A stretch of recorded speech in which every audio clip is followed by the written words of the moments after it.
Bonjour à tous, au fil des pages est de retour et nous sommes très heureux de vous retrouver pour le premier numéro de votre émission consacrée à l'univers du livre. Et pour le lancement de votre émission, eh bien, nous avons pour invité une personnalité célèbre de la télévision, comédienne talentueuse, et s'est illustrée dans de nombreuses productions. Mais aujourd'hui, eh bien, c'est en écrivaine qu'elle s'impose avec un roman qui nous parle d'amour, d'apparence et de secret. Eh bien, Le démon de midi, c'est le titre de son roman. Roman dont nous allons parler aujourd'hui, roman qui a été publié aux éditions Fraternité Matin. Jeanne Tessia, bonsoir. Bonsoir. Merci d'avoir répondu à notre invitation pour parler de ce bébé, je pourrais l'appeler ainsi. Voilà que il n'est plus bébé parce qu'il a son petit frère. Ah, il a son petit frère qui est là. Bon, en attendant, on va parler du premier-né des productions de Jeanne Tessia. Merci. Et justement, on va faire le tour de ce bouquin. Vous allez nous dire dans quelles conditions vous l'avez écrit et pourquoi, après la casquette d'actrice, eh bien, vous vous trouvez ou vous découvrez, c'est selon, une casquette d'écrivaine. Jeanne Tessia, une fois de plus, merci d'avoir répondu à notre invitation. Moi aussi, je vous dis merci. Oh, on est très heureux de vous avoir pour le premier numéro de cette émission. Vous qui êtes pratiquement de la maison, de la RTI. Oui, quand même. Allez, dites-nous, Jeanne Tessia, d'où vous est venue cette envie de porter à l'écran un rôle que vous avez déjà joué à la vérité? Parce que ce livre et l'histoire que vous racontez là-dedans, vous l'avez déjà porté à l'écran. Oui, et en 4 épisodes. Oui. Dans l'émission, il ne faut pas fâcher. Oui. Et mais justement, pourquoi ce besoin-là de porter cette histoire dans le livre? Qu'est-ce qu'à l'écran, vous pensez qui n'a pas été suffisamment dit ou suffisamment joué pour que vous décidiez de porter cette histoire-là dans un livre? D'abord, en général, quand on fait les scénarios, quand on fait et qu'on tourne, pendant le tournage, il y a beaucoup de séquences qu'on extrait. Et puis encore au montage, il y a encore d'autres choses qu'on enlève ou qu'on ajoute. Donc ça fait que dans le film, on n'a pas tout dit. Non, on ne peut pas tout dire. On a juste, je crois, 26 à 28 minutes, on ne peut pas tout dire. Donc, par contre, avec le livre, le roman, on est d'abord seul et puis on a le temps de s'envoler, de dire, d'imaginer, parce que quand même, il y a un peu de vrai et puis il y a beaucoup d'imagination. Donc, on est libre de s'envoler dans tous les sens avec le livre. Tu vois, même le contenu, ce genre de contenu, on ne peut pas trop développer ça à l'écran. Mais justement, donc, vous développez cette histoire et on découvre à travers la lecture de ce roman-là que les apparences sont très souvent trompeuses. Mais c'est ça l'être humain. Oui. C'est ça l'être humain. On a l'habitude, des fois on peut penser, si un jour, une nuit, on soulevait tous les toits des maisons pour voir ce qui se passe à l'intérieur. Heureusement qu'on ne le fait pas. Donc, quand tu penses à ce qui se passe à l'intérieur du livre et à l'extérieur, tu vas te dire, bon, il y a beaucoup de choses qui se passent, mais qu'on n'ose pas. Dans la vie, tu es dans la maison seul, soit avec ton épouse ou bien avec ton époux. Il y a des choses que tu peux accepter, mais dehors, ce n'est pas possible, tu ne peux pas. Donc, il y a beaucoup de choses qui se passent à l'intérieur, mais le matin, c'est la face. On montre juste ce qui n'est pas. Oui, et c'est justement ça que vous retranscrivez dans ce roman que, comme je le rappelle, vous avez porté dans l'un des épisodes de la série, il ne faut pas fâcher, et que vous avez décidé de détailler dans ce roman. Oui, dans le roman. C'est l'histoire d'un couple. Pour parler de l'histoire, un couple, bon, en apparence parfait, mais dont chacun des membres avait une vie cachée. Non, au départ, si tu veux, au départ, c'est la femme. Parce que quand j'ai le démon de midi, quand on dit démon de midi, tout de suite, on pense aux hommes. Ce sont les hommes qui sont coureurs, ce sont les hommes qui sont ceci, cela, parce que quand on atteint la quarantaine ou bien la cinquantaine, on a tendance... Bonjour les clichés. On a tendance à se poser des questions. Non, je veux dire, quand on atteint... Bon, si tu veux, même si on enlève les âges, quand on atteint un certain niveau, on te dit d'aller à l'école, tu es parti à l'école, on te dit de te produire, tu t'es produit, tu as fait enfant, on te dit de te réaliser, tu as réalisé ce que tu peux réaliser, ce que la société t'a demandé, tu as fait. Maintenant, à un moment donné, avec ta femme, bon, il y a... la lassitude, ça devient, vous êtes devenus des frères et sœurs. Même quand vous êtes dans la maison, ce n'est plus du tout ça. Maintenant, tu te demandes, bon, l'homme, quand lui va voir dehors, celle qui est à la maison, il la prend pour un chiffon. Donc, à un moment donné... Donc, c'est comme ça que vous pensez de nous, les hommes? Non, en général, les hommes, c'est comme ça, ils sont, en général. Bon, oui, c'est vrai qu'il y a des exceptions, mais les hommes, en général, c'est comme ça. Donc, quand ils sortent et qu'ils viennent, celle qui est à la maison, il ne la considère plus. Il a plus de considération pour celle avec qui il est dehors. Oui. Bon, quand c'est comme ça, bon, la femme, elle s'ennuie. Elle se demande si on l'aime encore, ou bien si elle peut être aimée ou bien appréciée. Parce que c'est comme ça, à un moment donné, quand elle sort, quand même un petit lui dit bonjour seulement, elle est prête parce qu'on l'apprécie. Jeanne Tessia serait-elle en train de livrer des secrets? Non, c'est la nature de l'être humain. Non, c'est en ce moment, maintenant, on dit le vieux père. La femme aussi, on dit la vieille mère. La vieille mère. Bon, c'est pas tout le temps, mais en tout cas, en général, on dit la vieille mère, ou bien, bon, en bon français, on dit gougade, ou bien, bon, et comment on appelle le vieux père. Bon, Oui. là, il va, là, c'est-à-dire, à cet âge-là, oui. c'est pour savoir si on t'aime. C'est pour te sentir aimé, te sentir vivre. Oui. Donc, tu vas dehors. L'homme comme la femme, c'est comme ça. Et justement, c'est cette période de la vie là, de couple que Jeanne Tessia décrit. Non, bon, j'ai expliqué d'abord le demande de midi en général, hein, mais comment on appelle, la femme, elle a été à l'école et tout, et puis le monsieur se sont rencontrés dans un avion, ainsi de suite au retour de ses études. Le monsieur, c'est quelqu'un dans le livre, tout habillant lui appartient presque. Tellement il est riche, mais bon, il n'est pas né avec une cuillère en or en bouche. Hein.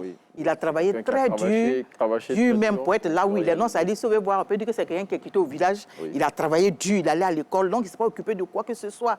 Il ne s'est pas marié tôt, le temps de s'asseoir. Et puis maintenant, quand il s'est marié, il a fait confiance à sa femme. La femme, elle a fait ses études, je crois, en juriste. Et puis, elle est revenue, elle est décoratrice d'intérieur et tout ça.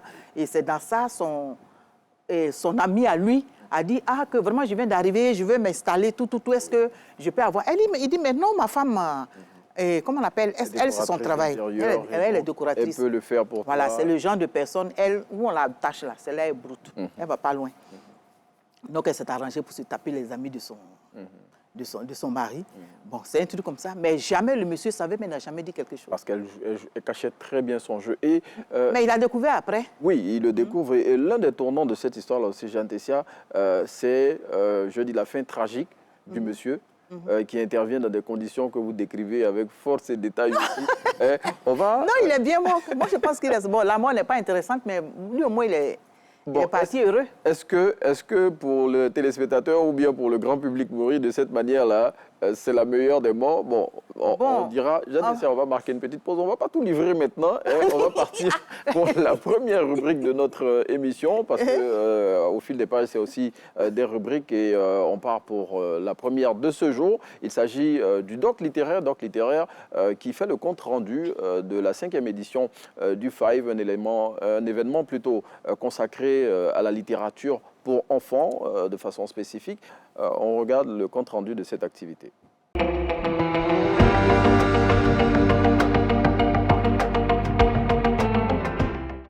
Je suis Arsène Kofi Kouadio, président de l'ONG Jeunesse et Droits des enfants, fondateur de MOMA, commissaire général du Five, Festival international La Voix des enfants. Le Five a été créé dans un contexte de célébration de la journée mondiale de l'enfance. Vous savez que chaque 20 novembre, le monde entier organise la journée mondiale de l'enfance.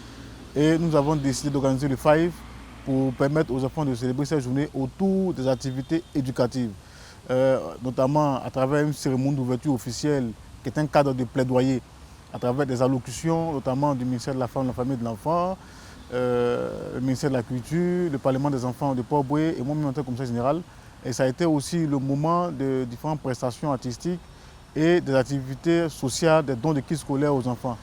À l'instar de toutes ces grandes activités, il y a eu aussi des ateliers de formation, de lecture, de dessin et peinture, d'architecture, et également des tambours et percussions, et même des batteries en lien avec des instruments de musique modernes.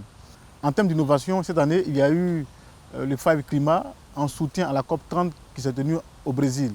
À cet effet, les enfants ont bénéficié d'une sensibilisation sur le climat et ils ont eu des rudiments sur la préservation de notre environnement. Et surtout, les enfants ont proposé des solutions à travers des créativités sur les gaz à effet de serre et comment faire face aux effondrements climatiques. Et il faut dire aussi que, en ce qui concerne les parents, nous avons organisé un panel qui est un panel thématique sur Mon jour, mes droits.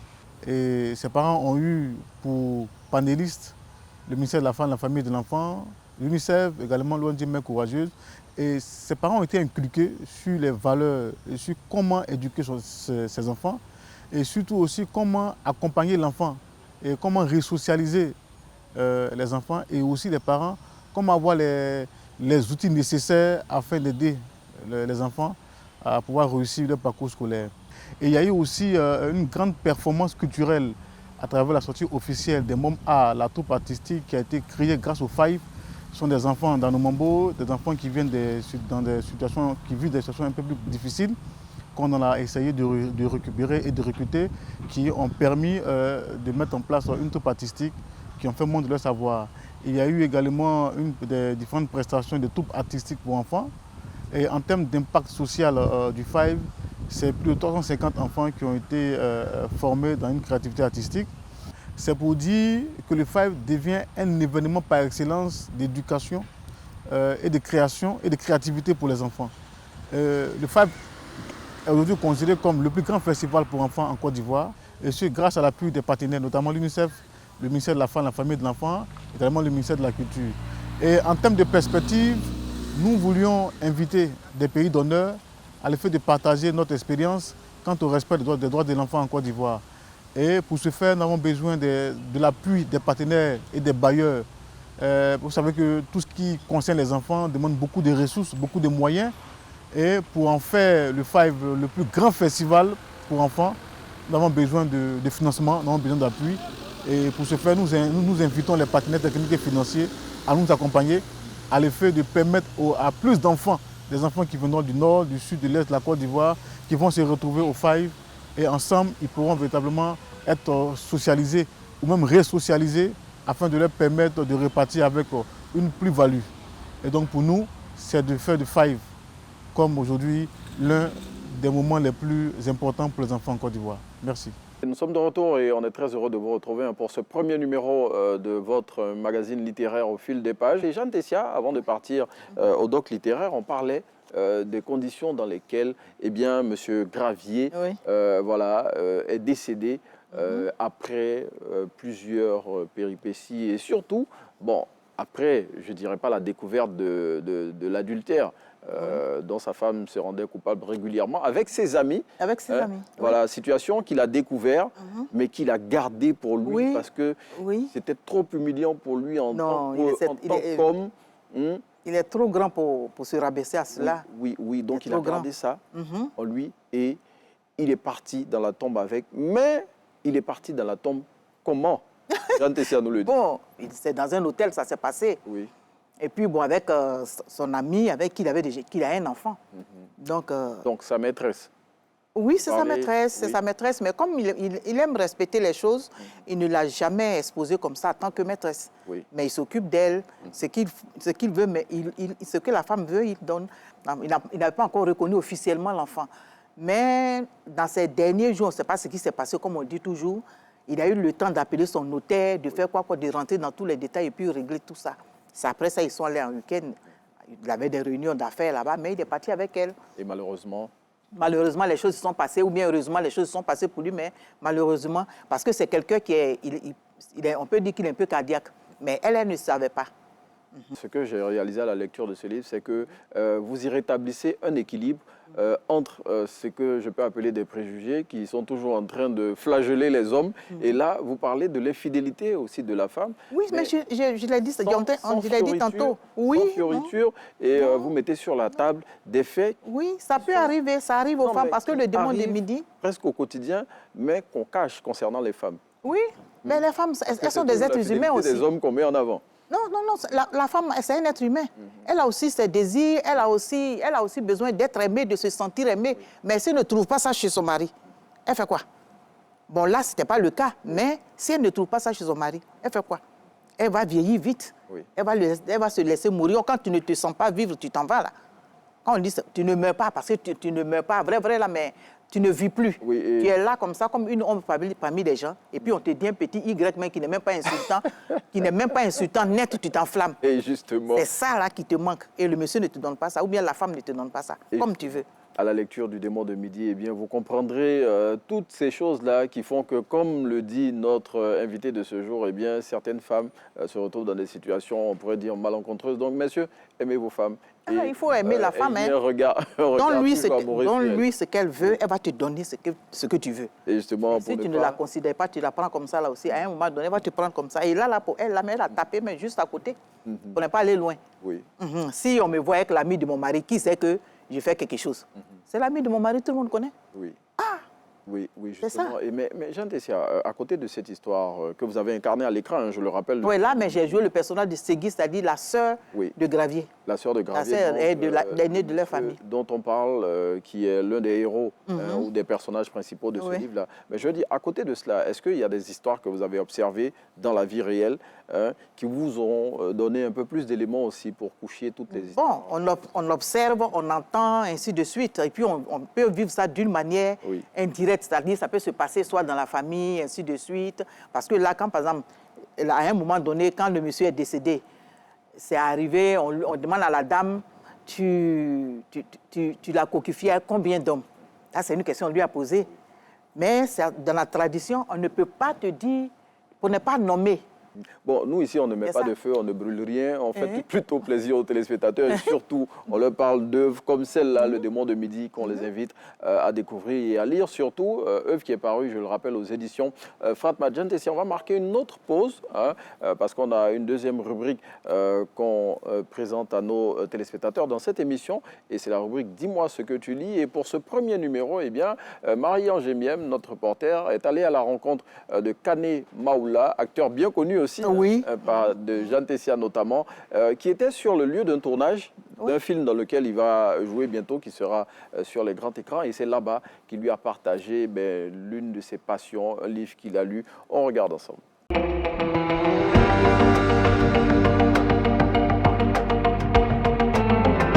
Salut Renaud, chers téléspectateurs, bienvenue dans Dis-moi ce que tu lis. Nous sommes en compagnie de l'acteur Kane Maoula, un talent largement apprécié du cinéma ivoirien. Au-delà de ses rôles marquants et de son charisme à l'écran, c'est un homme de réflexion et passionné de lecture. Bonjour Maoula. Bonjour. Déjà, merci pour ta disponibilité parce que j'aimerais bien le préciser, Maoula est en plein tournage et nous l'avons rejoint ici sur son lieu de tournage, ici à la maison d'Akoula. Donc là, c'est ta pause et on profite pour te faire cette interview. Alors, dis-nous, quand tu as une pause comme ça pendant un tournage, est-ce qu'il t'arrive de lire C'est vrai que j'aime lire, mais pendant la pause, il faut aérer le cerveau. Et puis, ça dépend des tournages. Généralement, pendant la pause, si j'ai une séquence après, comme celle-là par exemple, j'ai une séquence après, mais au niveau du texte, ça va, plus ou moins. J'ai pris mes marques. Non, généralement, je fais une petite pause, comme le nom le dit. Je vais prendre soit un café, soit une soda, glucose, voilà, pour récupérer. Ou bien je vais chercher un endroit où je peux me temps de récupérer pour être à donf pour la suite du tournage. Voilà. Dans cet amour de lecture, est-ce qu'il y a un livre qui vous a particulièrement marqué et même qui vous inspire dans vos émotions, quand vous êtes en scène, dans votre attitude, quand vous êtes en action? Il y en a plusieurs. Kaïdara de Amadou Ampateba, Mazouan lui de Isaïe Biton Koulibaly. Il y a un roman que j'ai toujours aimé et en tant que cinéaste, je devais participer à l'adaptation de ce roman-là en long métrage. C'est Les Flasques de Binto.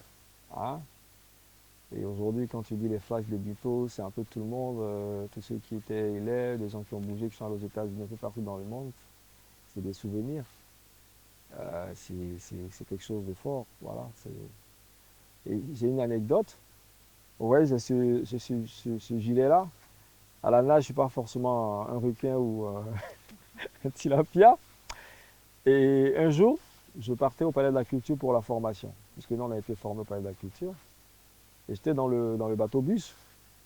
Et je relisais, pour une fois, parce que ça, je l'ai relu. Je relisais les C'est le même roman? Oui, je relisais les phrases de Binto.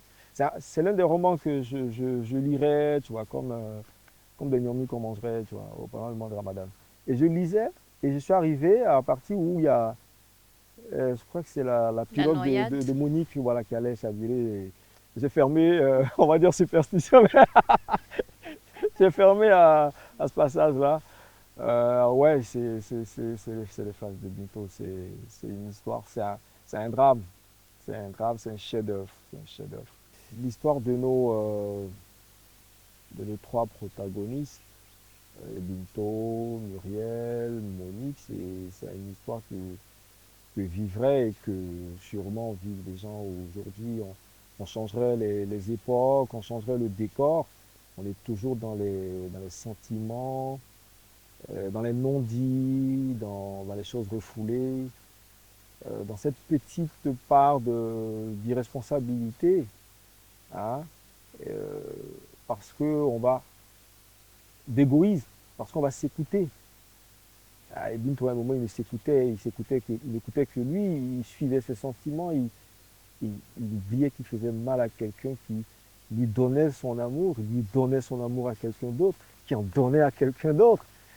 Ça me fait penser à une chanson qui dit « Si tu quittes celui qui t'aime pour celui que tu aimes, celui que tu aimes te quittera pour celui qu'il aime. » Mais on ne soupèse les choses que souvent après les avoir vécues. Voilà, on n'a pas des démiurges, on n'a pas le don d'humilité pour savoir que voilà, ça va arriver, ça va arriver. On s'écoute, donc c'est des choses qui arrivent. Et à moi personnellement, ouais, c'est des choses qui arrivent dans la vie.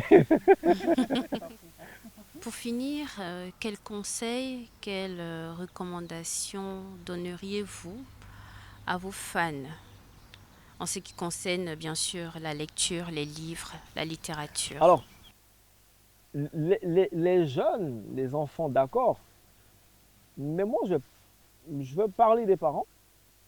C'est intéressant de lire. Il faut contrôler ce que les enfants lisent. Parce qu'avec la lecture, facilement, on peut réaménager négativement, on peut formater et on peut changer les esprits des gens à distance. C'est comme quelqu'un qui va dire « Comment devenir riche ?» Hein? Il y a un livre comme ça, « Comment devenir riche ?» Et quand tu achètes, en fait, plus vous achetez, plus lui devient riche.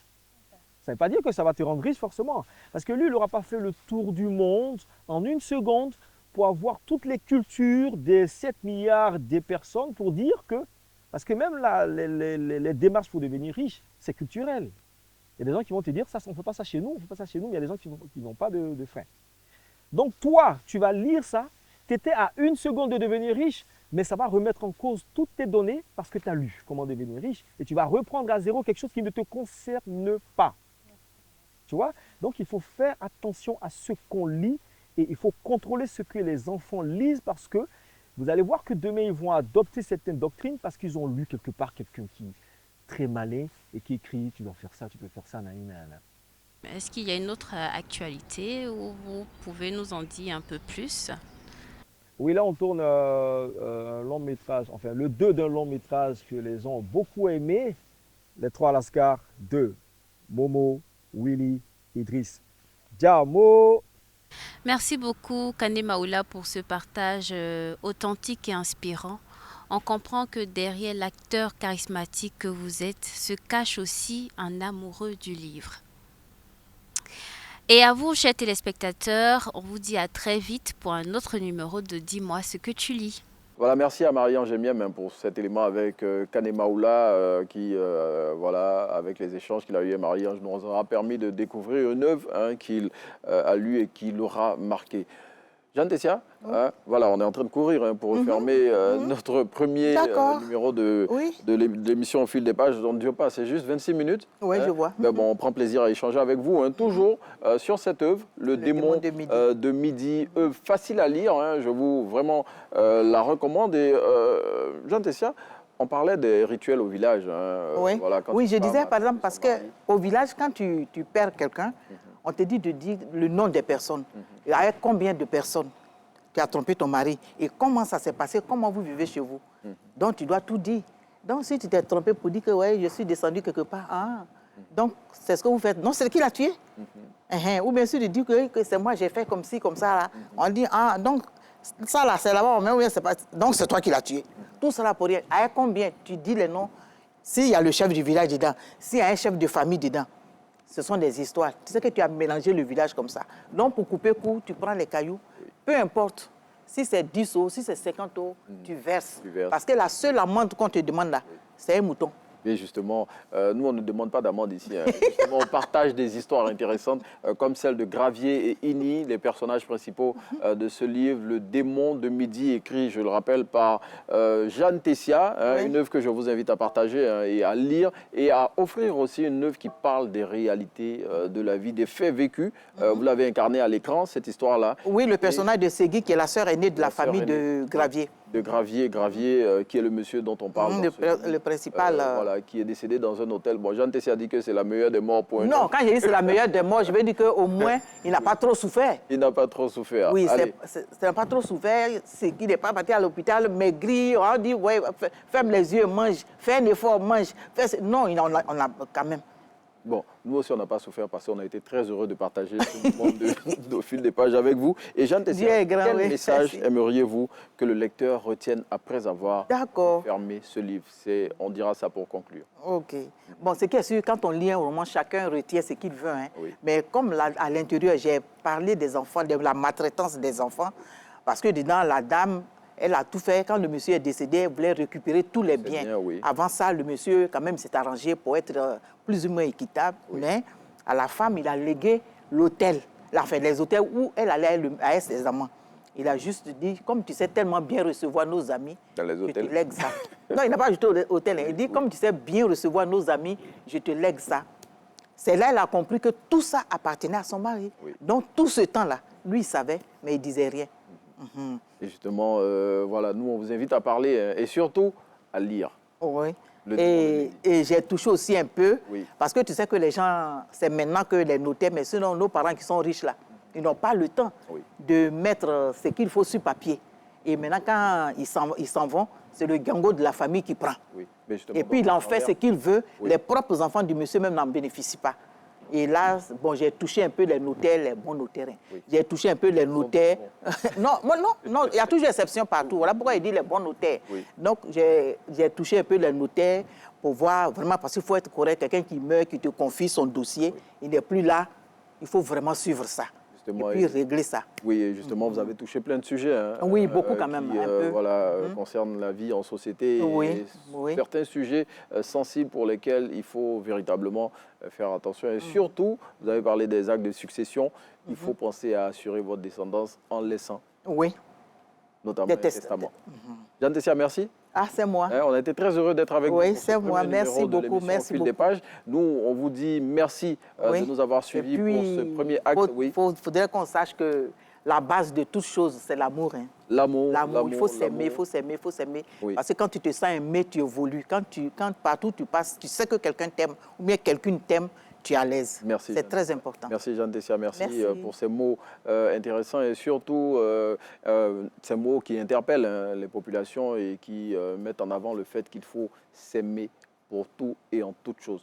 Merci de nous avoir suivis. On se retrouve dans 2 semaines pour un autre numéro de votre émission. Allez, dans l'intervalle, bien évidemment, restez sur RTI 1 pour la suite des programmes. Bonne soirée.